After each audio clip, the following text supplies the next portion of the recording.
year 2249, humanity teetered on the edge of extinction. The Drathir, a race of technologically advanced, insectoid conquerors from a distant star system, had overrun many of Earth's colonies in mere months.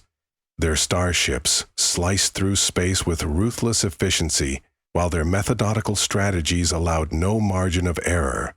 Earth's last military arm, the United Terran Defense Corps, found itself outnumbered and outmatched. Yet, in a hidden facility buried beneath the snowy peaks of the Himalayas, an elite team of scientists worked tirelessly on something that would change everything: the Time Aperture Project. The facility was officially known as Research Outpost Helios 72. Very few people knew about its true purpose. Outside, scanning drones patrolled relentlessly, ensuring that no Drathir infiltration squads could locate this final bastion of cutting-edge human innovation. Only a small circle of generals, scientists, and top personnel shared the knowledge of what was being attempted beneath the ice-laden stone. The lead scientist, Dr. Amina Durrani, was not a soldier by trade, but found herself at the heart of humanity's last hope. She had cracked the code of chronological phase shifting, a discovery originally made by an eccentric physicist decades prior, and buried in archives until war forced the Defense Corps to explore desperate measures. Her small team was composed of experts in quantum mechanics, exotic energy fields, and gravitational wave engineering. Their objective: build and harness the Time Aperture, a device capable of bending the flow of time to humanity's advantage. Throughout the corridor leading to the aperture chamber, red alarm lights flashed intermittently. Attacks occurred almost daily in Earth's orbit, and rumors spread that the Drathir would soon commence a ground assault.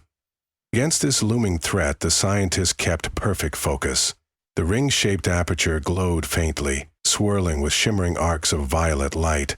A labyrinth of cables and superconducting magnets ran along the walls. Heavy electromagnetic curtains fluttered with each fluctuation of the device's containment field. One morning, as Amina arrived in the control room, she found a young lieutenant waiting. His name was Marcus Layton, a communications officer from Earth's battered fleet. He had been sent to monitor the aperture's progress. "Dr. Durrani," he said quietly, "the Admiral says if we don't show tangible results soon, we'll lose everything. We've only got days before the Drathir breach high orbit in force." Amina brushed a strand of graying hair from her forehead. "We'll have something," she replied. "But it's uncharted territory. Time is not a plaything." She paused, considering the pun. "Is the Admiral still on the line?" Marcus glanced at his handheld console. "Yes, but signals are weak. There's significant electromagnetic interference. I believe it's from the aperture's field." She nodded. "I'll speak to him once we stabilize the device this morning." They walked into the main laboratory, where the aperture dominated the room. Monitors and holographic displays showed complex waveforms. Despite all the theoretical simulations, the actual phenomenon of time manipulation remained elusive. Amina and her team had managed only minuscule temporal displacements of small objects, a coin rolling backward for a few seconds, a plant that seemed to grow in reverse for just a moment. But to truly harness it, they needed a stable portal, large enough for a human or equipment to pass through. Around noon, an unexpected surge in the containment field set off alarm klaxons. Bolts of bright light sparked along the aperture's edge. Technicians scrambled to shut down auxiliary generators. The swirling violet ring flickered erratically, as if reality itself were twisting. A small metal cube, placed on a pedestal at the center of the lab, suddenly disappeared with a sharp crack. A hush fell across the room. No one moved. Then, the device stabilized, returning to its quieter glow. Dr. Durrani crept forward to examine the pedestal. The metal cube was nowhere in sight. In the next moment, it reappeared, clattering onto the floor outside the ring. Staff gasped. The monitors confirmed it had jumped nearly 1 minute ahead in time. Amina exhaled slowly. Progress was happening, albeit in fits and starts. "Marcus," she called during the reverent silence. Notify the Admiral we have proof. The aperture can shift objects in time. It's only seconds, but it's real." Young Lieutenant Layton delivered the message. The response arrived within an hour. "Excellent. Prepare for live subjects as soon as possible. We are out of time." The irony was not lost on anyone. Over the next 24 hours, the overwrought scientists managed to refine the aperture's output. Using an intricate array of graviton regulators and quantum stabilizers, they extended the shift window from seconds to minutes, then minutes to hours. A sense of awe and excitement built in the lab, even under the shadow of impending devastation. Yet, they all understood one critical limitation. It was easier to move forward through time than to reverse it in any significant way. Sending a person physically backward in time required staggering energy levels, which might tear a body apart in the process. The aperture could provide glimpses of the near future or short leaps, but reversing the timeline became a near impossible feat. Despite these constraints, the United Terran Defense Corps' High Command gave the green light for limited human trials in the forward direction. If soldiers could slip even a few hours into the future, they might avoid direct engagements with the Drathier and stage ambushes. The plan aimed to erode the Drathier advantage by striking them when unexpected or bypassing their lines altogether. The first volunteer was an older platoon commander named Captain Helen Rourke, a steadfast officer rumored to have never once lost her nerve in combat. She stepped to the aperture, dressed in a sleek exosuit rigged with bio. Her breath was calm, her posture straight. Amina pulled a heavy switch, causing the ring to flare anew. "Captain Rourke, once you step through, you'll be 1 hour ahead of us," Amina warned.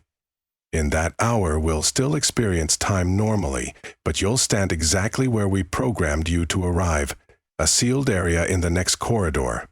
Be prepared for disorientation." "I'm ready," she replied. Then, with a salute, she walked through. The instant her body touched the shimmering surface, she vanished in a burst of light. The ring hissed, arcs of energy dancing along its edges. An hour later, under the watchful eyes of the entire lab, Captain Rourke reappeared from around the corridor door. Removing her helmet, she looked pale and visibly shaken, but her eyes gleamed with triumph. "It worked," she said. "I was there, alone in that sealed corridor, waiting. It was eerie, but no ill effects so far." A wave of euphoria swept through the center.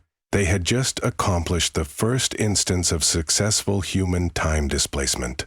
No longer was their war one simply of starships or lasers, but of unraveling the flow of existence itself. Within another week, the aperture became stable enough to send entire squads hours into the future. Eager to test the tactical applications, High Command deployed small strike teams equipped with data recorders that documented their journeys. These teams performed reconnaissance, discovering Drathier troop movements before they happened in the present timeline. Similar to reading next week's newspaper, this advantage was priceless. However, a significant drawback soon emerged. When the teams returned to the present, they described intense headaches, memory distortions, and spatiotemporal confusion. More troubling, some soldiers reported encountering fragments of possible futures that seemed to exist only in half-formed shapes or ghost-like illusions. Despite the risks, success in early engagements was undeniable. The Drathier, accustomed to facing humans in linear time, were caught off guard by ambushes from squads emerging out of nowhere. This new tactic forced the enemy to adopt more tentative maneuvers. Earth had gained a slender advantage at the cost of increasingly strained resources and battered minds. Then the Drathier changed their tactics. Instead of barreling headlong into Earth's defenses, they paused their assault, perhaps suspecting something deeper was at play. Suspense suffused every Terran outpost. The Drathier hovered in orbit, launching only small probing attacks. The days stretched on, and the tension rose higher with each passing hour. Humanity knew they could not hold out indefinitely. if the enemy chose to resume a full-scale conflict. In Research Outpost Helios 72, Amina and her scientists searched for a more stable method to incorporate backward time travel. They reasoned if they could send even a warning 30 minutes into the past, that alone could dramatically change the outcome of battles. Imagine if they could intercept Drathir attacks before they ever happened, rewriting entire events. It was a temptation almost too great to resist, but each experiment ended in catastrophic failures of the aperture's field containment. Small animals sent backward often disappeared altogether, never to return. While the scientists toiled, the Drathir began methodically establishing an orbital blockade. They positioned advanced interceptors and cruisers around strategic points, including the Himalayas. Supply lines for Helios 72 started to collapse. The admirals decided the time had come to test the aperture's ultimate potential. High Command authorized the final plan, Operation Dawn Reversal. The scheme was to insert a specialized commando unit of time-spare laboratory engineers and Master Sergeant Amar Reyes behind Drathir lines in a partial backward leap. They would sabotage the Drathir's flagship hours before it reached Earth's orbit, thereby crippling the assault. It was an operation of staggering ambition and equally staggering peril. Dr. Durrani was livid at the thought. "We aren't ready for backward leaps of that magnitude," she insisted. "We could lose them in the continuum, or worse, cause paradoxes." Admiral Reno's message came through amidst static. "Doctor, we have no choice. The Drathir blockade is suffocating us. If they make planetfall with those ground troops, we're finished. I am ordering you to proceed." Caught between dread and duty, Amina assembled her team. They recalibrated baryonic stabilizers and cross-linked the aperture's new subcircuit. The Drathir bombardment began hammering Earth's upper atmosphere, each impact a tremor that shook the base. The ride toward doomsday had begun. At the designated hour, Amar Reyes and his squad lined up before the aperture. Each trooper carried specialized gear for sabotage, plus temporal beacons that might guide them back if something went wrong. Amina's fingers trembled on the controls. She glanced at her displays one last time before activating the device. The aperture flared brighter than any had seen before, accompanied by a deep hum that rattled the chamber. The commandos stepped through in quick succession. As Reyes passed the threshold, arcs of white-hot energy danced across the floor.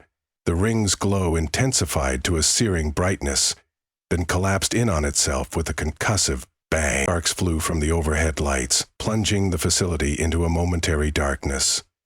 When emergency generators came online, the aperture's ring was inert, charred at its edges. Dr. Durrani and her team scrambled to triage the device. The hum was gone, and the swirling violet energies were extinguished. They tried reinitializing the control interface, but red indicators read meltdown after meltdown. The aperture had been pushed beyond its limits. Minutes dripped by like hours. The anxious staff could only wait, hoping Reyes and his team would succeed before the Drathir blockade fully locked down. A swirl of hopelessness pressed upon them. Some whispered that the aperture might never be repaired.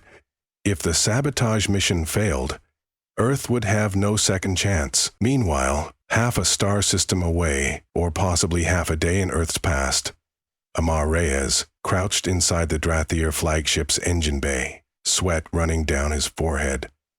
The environment stank of ozone, and the Drathir silhouettes clacked ominously on the deck above. The operation had been partially successful. They had arrived within the ship's interior, hidden amid supply crates. Yet the time shift had scrambled their sense of orientation. The Drathir flagship was not in orbit around Earth yet, but soon it would be. That gave them a narrow window to disable its main hyperdrive. Sergeant Reyes signaled with 2 fingers. His squad advanced, moving silently between snaking cables in the half-lit corridor.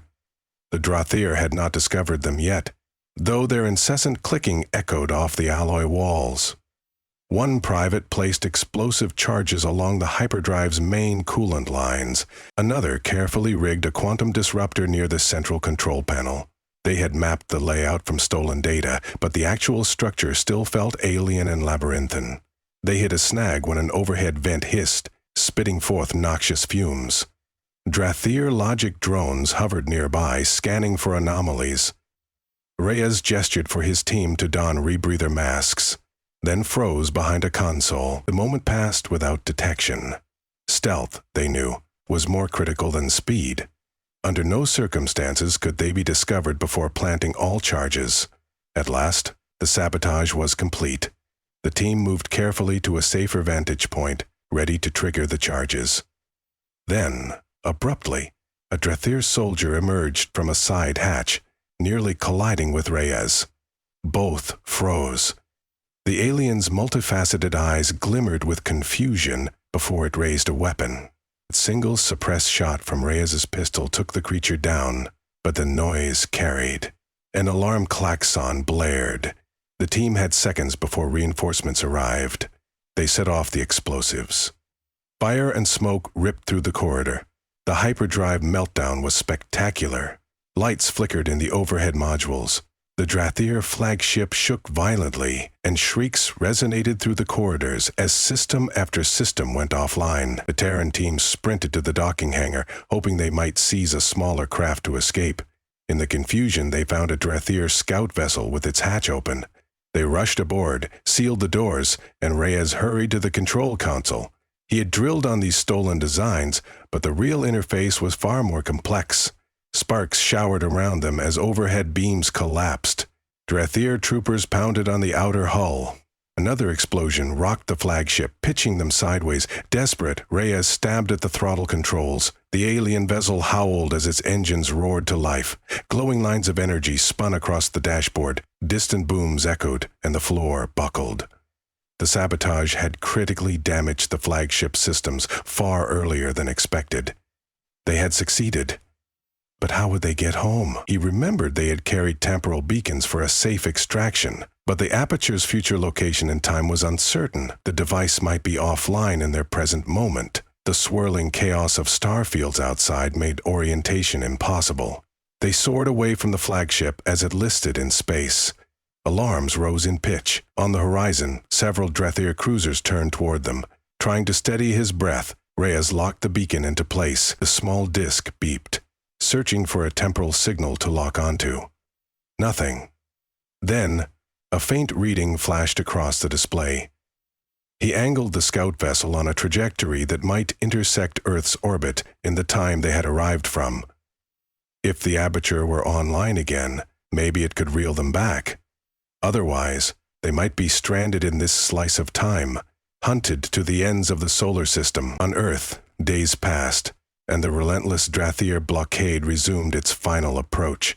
Helio 72 reported meltdown after meltdown as they tried to resuscitate the Aperture. No squad had returned. Morale faltered, but Amina refused to quit. She worked day and night, rummaging for spare parts or re-engineering power couplings. If they could just get the Aperture to function briefly, they might connect to Reyes's beacon. Then, at 300 hours on a frigid night, Amina discovered a solution. She reconfigured the Aperture's burnt superconducting coils into a torque injection system, which she theorized might open a stable time corridor if the beacon's return signal was still active.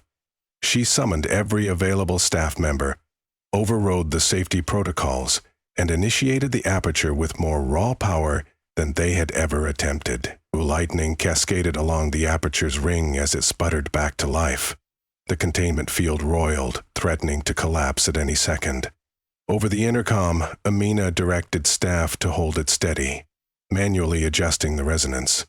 The entire base trembled. Sheets of ice and rock fell from overhead.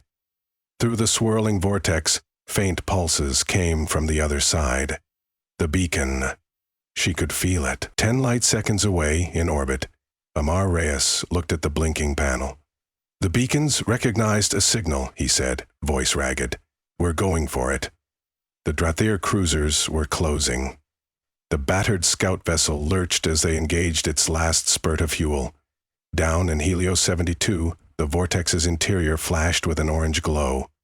A massive spike in the gravitational wave readings threatened to overload the entire facility, but as screaming sirens pierced the air, Amina saw a shape appear within the aperture.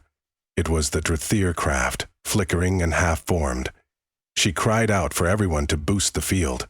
In an explosion of sparks and twisting energies, the small alien ship burst fully into the lab, scraping floor panels before it came to rest. Hissing and steaming, technicians and guards rushed forward, prying the hatch open. Marius and his squad emerged, coughing from smoke and exhaustion, but alive. A wave of jubilation swept over the watchers. Tears blurred Amina's vision. Against all odds, the sabotage had succeeded. Reports flowed in soon after. Drathir flagships across the sector were thrown into disarray by catastrophic malfunctions. Their assault on Earth stalled. Many Drathir forces began retreating, possibly fearing further sabotage or unknown Terran time capability. Despite the victory, the aperture was more unstable than ever. The device fizzled repeatedly, sparking erratically. Its structural integrity was failing. Amina recognized the sacrifice it had made. It was never built to last. She suspected that attempting another large-scale backward time operation would destroy Helios 72 outright. Perhaps an endless exploitation of time was never meant to be. In the days that followed, the Drathir withdrew their fleets. Humanity, battered but not broken, experienced an uneasy peace. Earth's government quietly agreed to maintain control of time manipulation technology, but not to expand it further. The aperture was entombed beneath the mountain, sealed off with layers of protective casing, and a vow that no one would tamper with it again unless dire necessity arose. Amina, burdened by memories of that final push and the moral weight of a power that could unravel reality, found solace in the choice. She penned her final notes in a personal journal. We discovered that bending time can save us from annihilation, but it must be used sparingly. We have seen what happens when we push too far. The Drathir learned to fear us, though they understand only a fragment of our power. May we never grow so desperate again as to risk the very In the aftermath, some believed that the Drathir retreat was only temporary, that they would return once they developed countermeasures to time manipulation. Yet, for now, humanity had claimed an invaluable reprieve. A new sense of purpose rippled across Earth and its colonies. Soldiers and civilians alike, inspired by the aperture's success, embraced the renewed hope that the human spirit, guided by both courage and caution, could overcome any cosmic threat. High in the Himalayas, research outpost Helios 72 continued to stand, battered but unbroken. Beneath its highest plateau, behind sealed blast doors and layers of rock, the silent ring of the aperture waited in darkness. Scorched cables and ruined magnet coils testified to the extremes of humanity's bold gambit. No shimmering violet swirl marred the quiet gloom any longer, yet the memory of what it had done and what it could still do remained etched in every mind. Amina often wandered the labyrinthine corridors at night, her thoughts heavy with the price of victory. She would pause in front of the sealed aperture chamber, pressing her palm lightly to the cold, reinforced steel. While others slept, she remembered the day the ring had been alive with swirling energies, offering the extraordinary power to slip through the weave of time. She realized that time was not simply a resource for conquest or a weapon for victory. It was the essence of life itself. The aperture's final achievement was not to conquer time, but to grant humanity another chance to shape its own future. Perhaps in the centuries to come, if humanity grew wiser, they would consider opening the aperture again, not for warfare, but for understanding. For now, it would remain a testament to both the terror and the wonder of meddling with the timelines of creation. Beyond Helios 72, the rebuilt cities of Earth flourished cautiously. People spoke stories of the day, recounting the moment a daring few traveled through time to save them from the brink of defeat.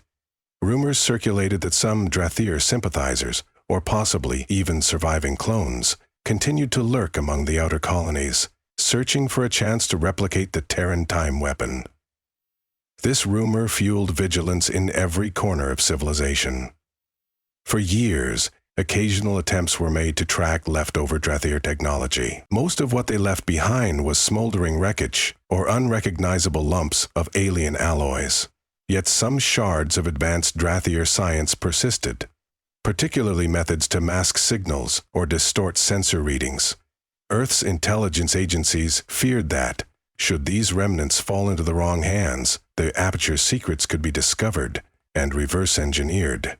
But the Terran authorities kept their vow. No official orders were issued to power up the Aperture. The labs within Helio 72 processed data from the sabotage mission, gleaned as much knowledge as they could handle, then systematically archived everything.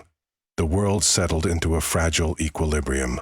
If humans knew one thing for certain, it was that time was too dangerous to manipulate on a grand scale. Amina's final official act was to lock away the Aperture's main control console. He placed it in a coded vault within the facility, burying the passcodes under the highest security classification. She recognized the Aperture's potential could be used as the ultimate trump card should the Drathir or another fearsome enemy threaten humanity's existence again. But there was an unspoken understanding among the world's leaders. Time travel had nearly broken the universe once. It was not something to be taken lightly. On the night before her retirement, Dr. Amina Durrani sat in her quarters, penning a last note in her journal. Only the soft hum of the base's atmospheric processors accompanied her. "We discovered time manipulation," she wrote, "and used it to defy a relentless foe. In doing so, we glimpsed powers beyond imagination. Should the day come when all else fails, humanity may again look to the Aperture. But I pray that we find other ways to triumph first, for meddling with time is a precarious destiny." She closed the journal, a bittersweet smile on her lips. To the people beyond the mountains, the story of those days would be told in many ways, tales of fearless commandos, valiant sacrifices, and science that brushed the boundaries of the divine.